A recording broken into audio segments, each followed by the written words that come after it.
Welcome to the only daily podcast focusing on compliance news of the day. Each morning, start your day with a cup of coffee and Tom Fox, the voice of compliance, to hear about 4 of the top compliance, corruption, or leadership stories you will need to start your day.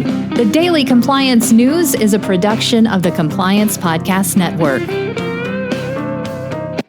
First, a word from our sponsor.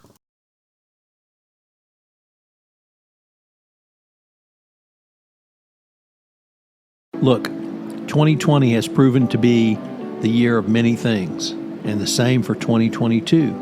But if you're a small business, this could also be the year you switch to a better payroll.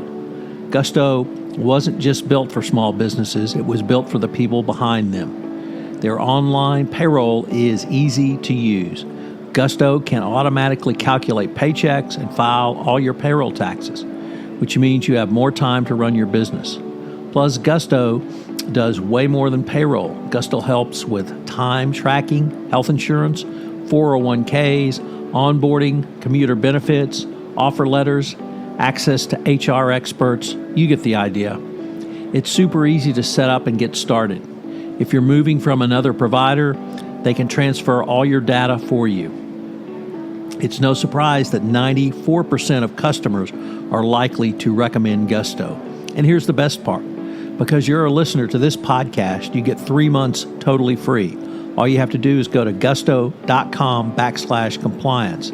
That's gusto.com/compliance. I'm telling you, you're going to love Gusto. Get started today.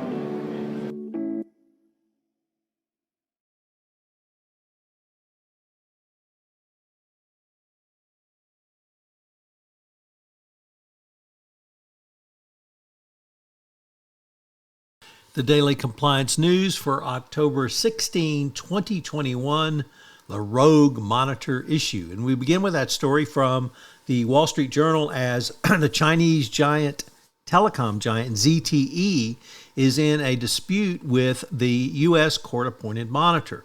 This is not the Department of Justice's selected monitor. This is not ZTE's selected monitor. It was appointed by the court after ZTE pled guilty to criminal charges. The monitor wants to extend the monitorship against ZTE, apparently with no evidence that ZTE has failed to comply with the settlement agreement, and he has threatened to leverage his friendship with the judge against ZTE.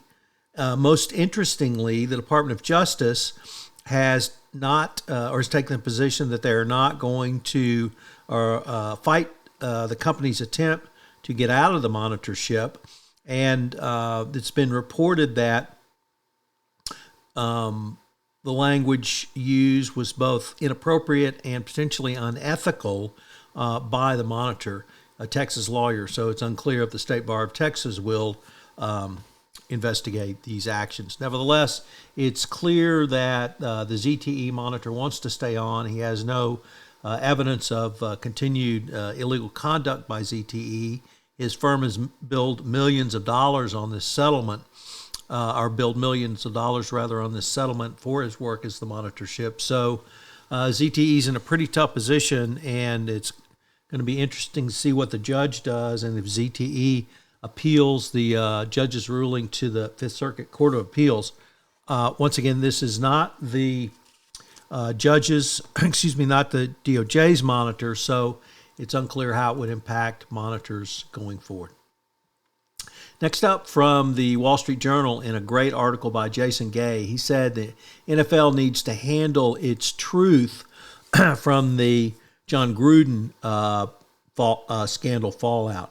And that truth is that the league is really full of this type of behavior and a culture of fear. The league did not address specific issues of misconduct in its underlying investigation of the Washington football team, with the almost immediate resignation of John Gruden, which some commentators believe was at the behest of the National Football League.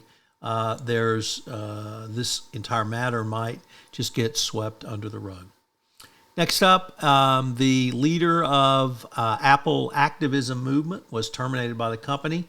So much for activist leaders at Apple having a job. And then our final story is also from the great state of Texas, which has decreed that if you're going to teach about the Holocaust, you have to teach about Holocaust deniers, because you have to give equal time to controversial subjects. Obviously, this is antithetical to anyone who is trying to teach facts or anything else from the historical record. So once again, the state of Texas sticks its finger in its own eye. How about that? The Daily Compliance News is a production of the Compliance Podcast Network and a proud member of C-Suite Radio. Thanks so much for listening. I hope you'll join me again tomorrow.